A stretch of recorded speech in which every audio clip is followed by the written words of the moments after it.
আসসালামু আলাইকুম, doctor Nilufa Yasmin happy হোমে হল থেকে বলছি। এক আপা এসেছেন আমার এখানে। উনি কি চিকিৎসা নিয়েছেন, এখন উনি কি অবস্থায় আছেন, আমরা তার কাছ থেকে শুনবো।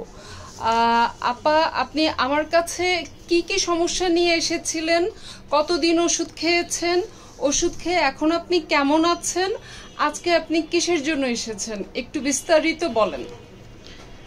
আমি অনেক দিন যাবৎ দাঁত, চর্মরোগ, চুলকানি অসুখে ভুগছিলাম।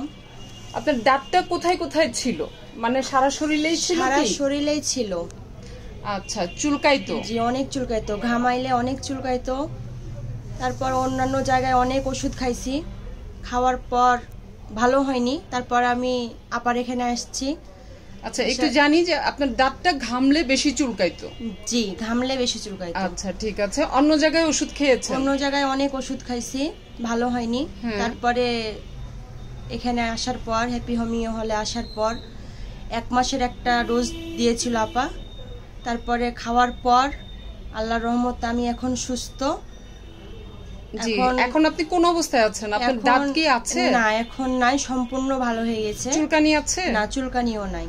আচ্ছা, এবার এখন আমি আসছি, ওই আমার ননদ আর আমার শাশুড়ি সেম ভাবেই দাউদ, চর্মরোগ এরকম, মানে তাদেরও চুলকানি আছে? জি, তার জন্য আমি ওষুধ নিতে আসছি। আপনি ভালো হয়েছেন বলে তাদের জন্য ওষুধ নিতে এসেছেন?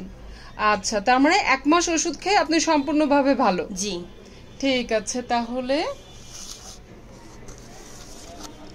ঠিক আছে, আপনারা সবাই নিজেদের যত্ন নেবেন, সচেতন থাকবেন, ভালো থাকবেন। আল্লাহ হাফেজ।